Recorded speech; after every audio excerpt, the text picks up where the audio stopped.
countdown for blast-off. X minus 5, 4, 3, 2, X minus 1, fire.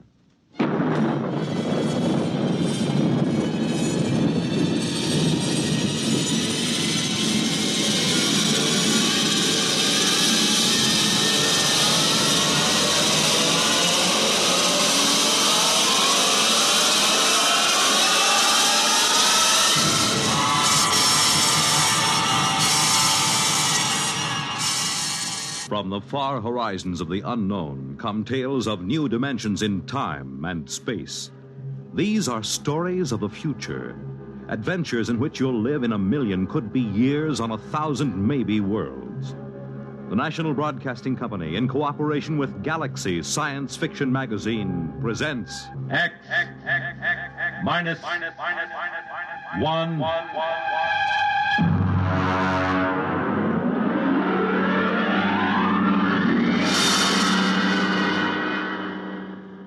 Tonight, Protection by Robert Sheckley.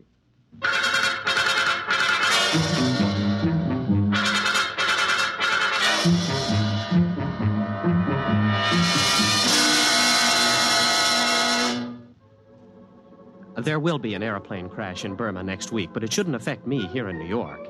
And the Feegs certainly can't harm me, not with all my closet doors closed. No, the big problem is Lesnarizing. I must not Lesnarize, absolutely not. As you can imagine, that hampers me. And to top it all, I think I'm catching a very nasty cold. The whole thing, including the cold, started on the evening of November 7th. I was walking down Broadway on my way to Baker's Cafeteria with Charlie Lester. He's in one of my physics classes, and we were both feeling pretty lightheaded. Boy, I've had tough exams in my day, but that was... You got a cold? No, I haven't got a cold. My eyes just water, my nose runs, and I sneeze because I'm essentially a masochist. Actually, it is psychosomatic. I hate my mother and my father. Of course I've got a cold. What do you think? Well, look, don't give it to me. I've got a heavy date with a Barnard Jr. this weekend. My boy, there is no such thing as a heavy date with a Barnard Jr. Never mind. Just don't blow any germs my way. Well, as a matter of fact, I'll leave you completely. I have to go over to South Hall to pick up some books. So long.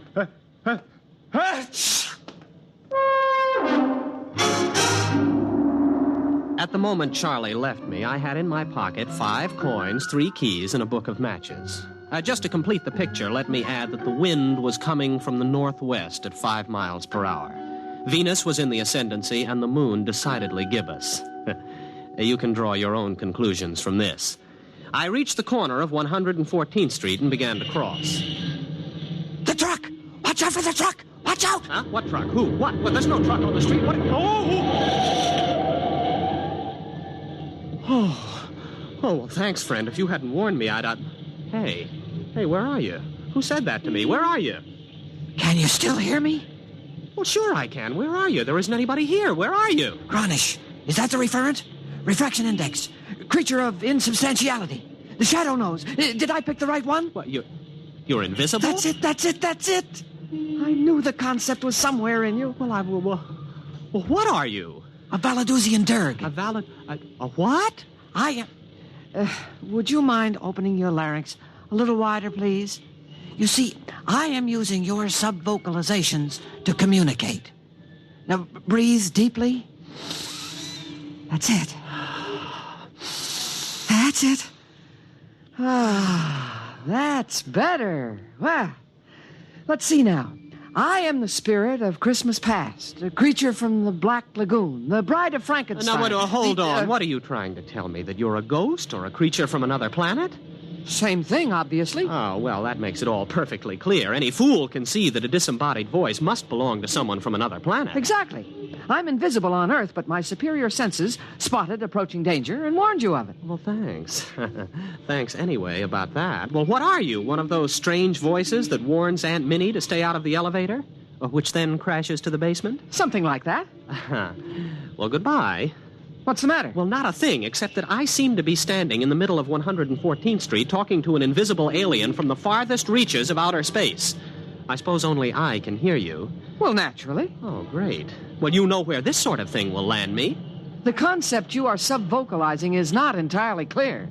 Now, look, please, go back to one of my childhood traumas where you came from and let me alone. Thanks for the warning about the truck. Good night. Where are you going? I am going to a saloon down the street, much frequented by Columbia students. Won't you talk with me? Look, please, will you cut it out? There are 2 girls watching me now. But you must talk to me.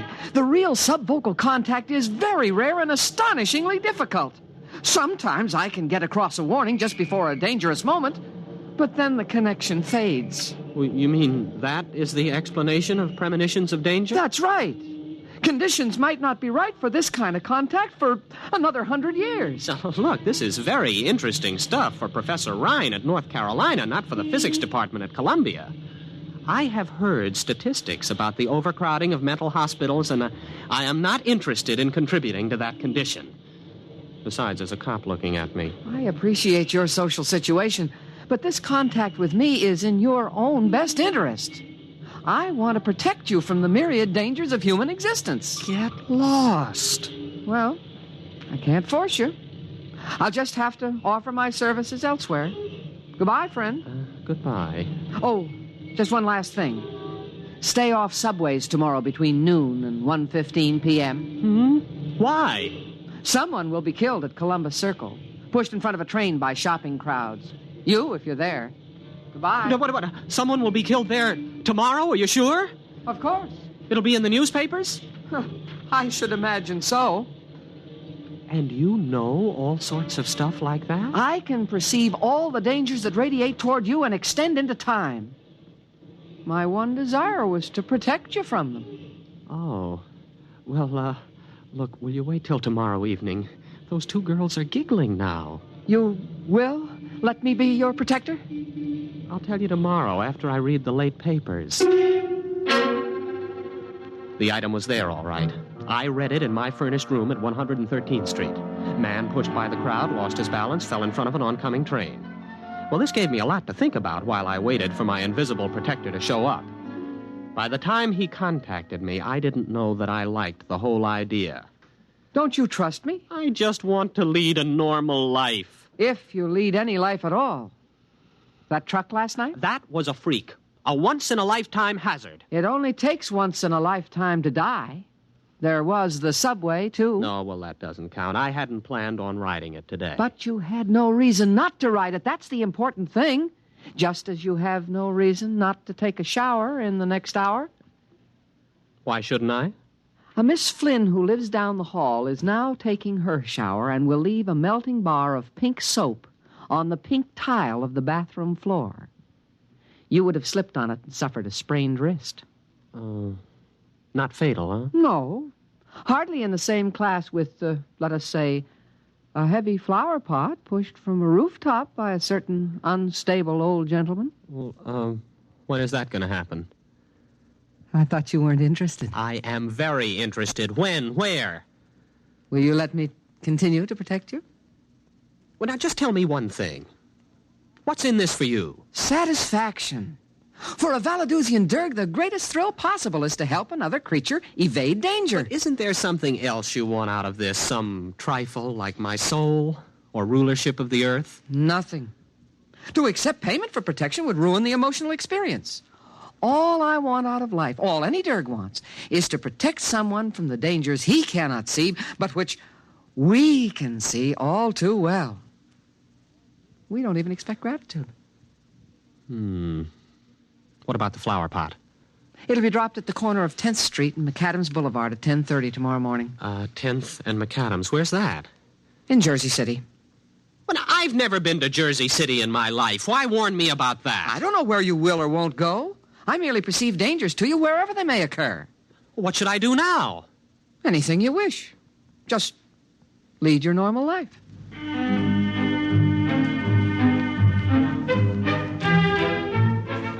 It started out well enough.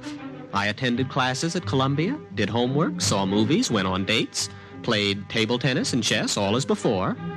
At no time did I let on that I was under the protection of a Valadusian Derg. Even Charlie didn't notice it, though he had a pretty good excuse. Boy, are you lucky. I got stuck in that elevator for 4 hours. Say, how come you walked? I never saw you volunteer to walk 5 flights before. Oh, well, a little bird told me. Oh, boy, I wish I... I wish I had a little bird like that. Why don't you do something for that cold? Why should I? What's it ever done for me?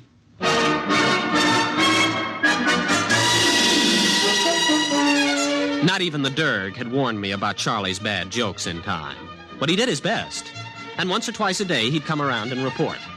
Loose grading on West End Avenue between 66th and 67th Streets. Don't walk on it. Of course, I wouldn't. Once I got used to it, it gave me quite a feeling of security. But the Derg soon became overzealous on my behalf. He began finding more and more dangers. Look out for an overhanging sign on the Hotel Nacional. Where, 48th Street? Mexico City. Don't go to the hockey game tonight. Where? At Toronto. Look out for the Elm Street bus. Philadelphia? Omaha. Don't go surf riding today. What? Surf riding? Where? Papiti. Now, just wait a minute. Do you plan on reporting every potential danger on Earth? Oh, these are only a very few that you may be affected by. In Mexico City, in Papiti? Why not confine yourself to the local picture? Greater New York, let's say. Locale means nothing to me. I must protect you from everything.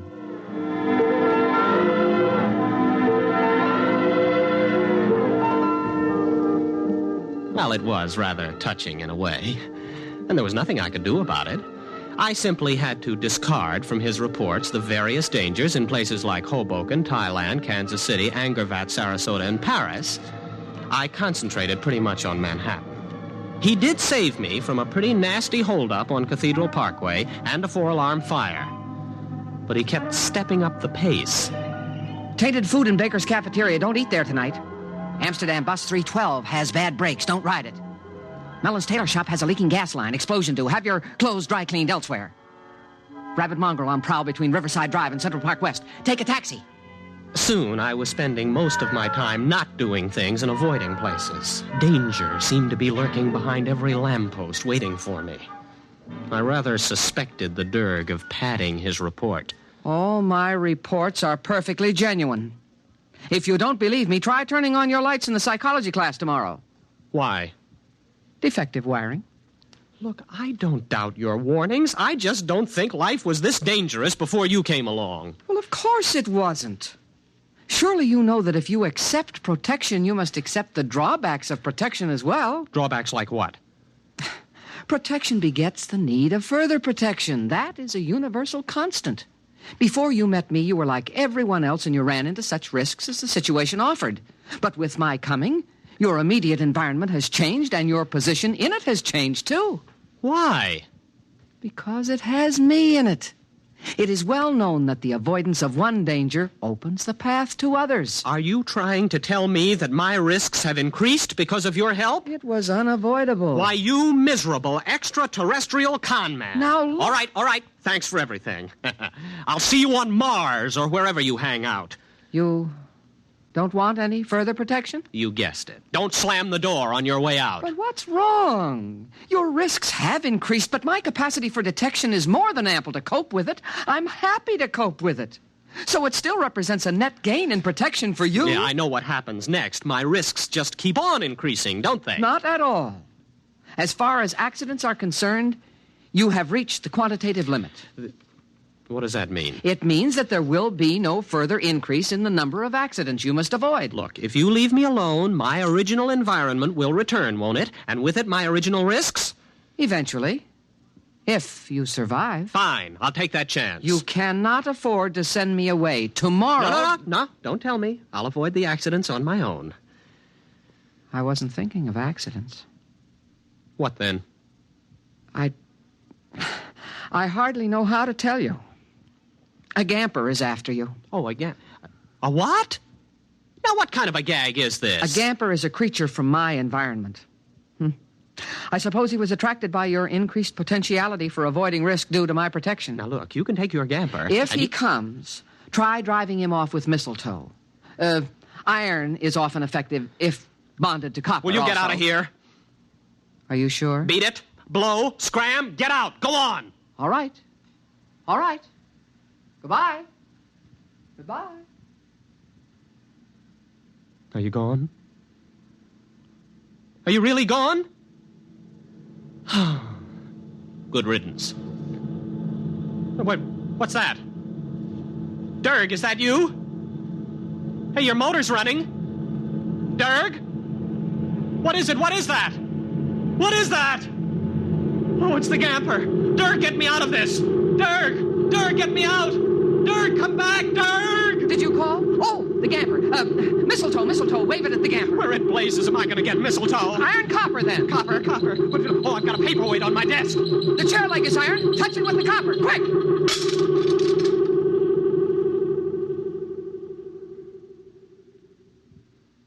You see? You need my protection. The Gamper almost got you. Yes, it sure did. You'll need some things. Wolfbane, amaranth, garlic, graveyard mold. But the Gamper is gone. Yes. However, the grailers remain, and you'll need safeguard against the leaps, the figs, and the melgarizer. I'll give you a list.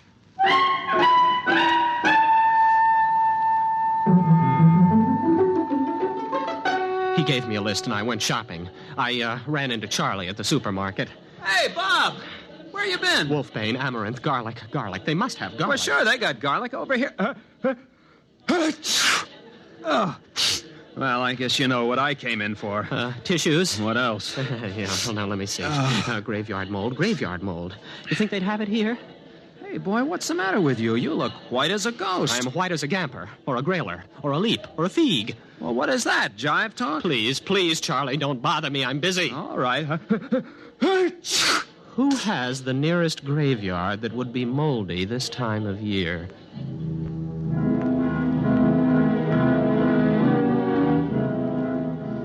It was a game between these extraterrestrials, and I was in it. Some of them wanted to kill me, some to protect me. None of them cared for me, not even the Dirk. And the situation was all my fault. At the beginning, I had had the accumulated wisdom of the human race at my disposal. That tremendous and distinctive hatred of witches and ghosts, the irrational fear of alien life. For my adventure has been played out 1,000 times, and the story is told again and again, how a man dabbles in strange arts and summons up a spirit. By so doing, he attracts attention to himself, the worst thing of all. So I was welded inseparably to the Dirk, and the Dirk to me. Until yesterday, that is. Charlie came to my room to visit. Hey, boy, how you been? I haven't seen you in class for a while. Oh, you mind if I hang up my coat? No, don't. No, don't open the closet door. Well, what's the matter? What's in there? Nothing. Only that's the only way to hold off the figs, by keeping closet doors closed. The leaps are more menacing, but the eye of a toad seems to stop them. And the melgarizer is dangerous only in the full of the moon. Only in the... Uh-huh. Well, Bob, it's been grand. Bye.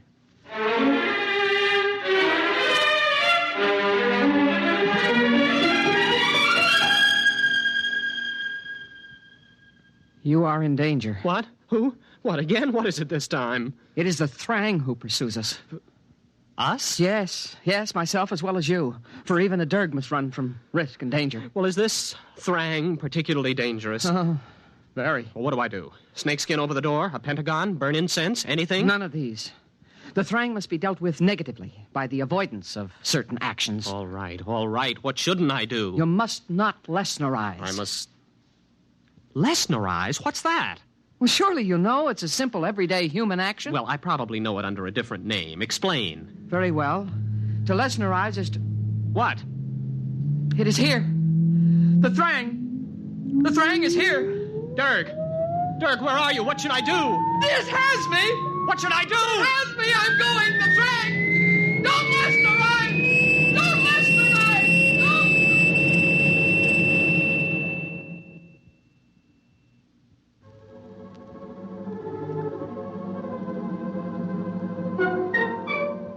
So I'm sitting tight now. There'll be an airplane crash in Burma next week, but it shouldn't affect me here in New York. And the figs certainly can't harm me.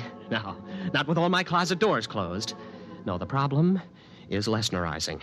I must not Lesnerize, absolutely not. If I can keep from Lesnerizing, everything will pass and the chase will move elsewhere. It must. All I have to do is wait them out. Trouble is, I don't have any idea what Lesnerizing might be. A common human action, the Derg said. Well, at the moment, I'm avoiding as many actions as possible. I've caught up on some back sleep and nothing's happened. So that's not Lesnerizing. I went out and bought food, cooked it, and ate it. That wasn't Lesnerizing. I'm telling you the story, and that isn't Lesnerizing. I'll get out of this yet. I will get out of it. I'm going to catch a nap now. I think I've caught Charlie's cold. I think I'm going to have to...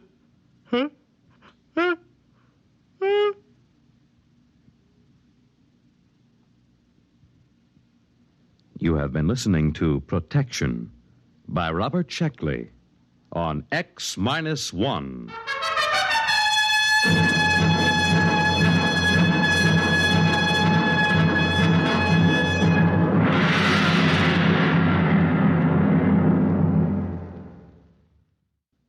X-1 is presented by the National Broadcasting Company in cooperation with Galaxy Science Fiction Magazine, which this month features Survival Kit by Frederick Pohl. The story of Mooney, a smart but luckless man who had to scrounge while his friend Harse always made out well, just because he owned a survival kit. Galaxy Magazine on your newsstand today. Tonight, X-1 has brought you Protection, a story from the pages of Galaxy, written by Robert Sheckley and adapted for radio by Ernest Kenoy. Featured in our cast were William Redfield as Bob of the final and fatal sneeze, Elliot Reed as his breezy pal Charlie, and William Keene as the foreseeing Derg. Your announcer, Fred Collins. X-1 was directed by Kenneth McGregor and is an NBC Radio Network production.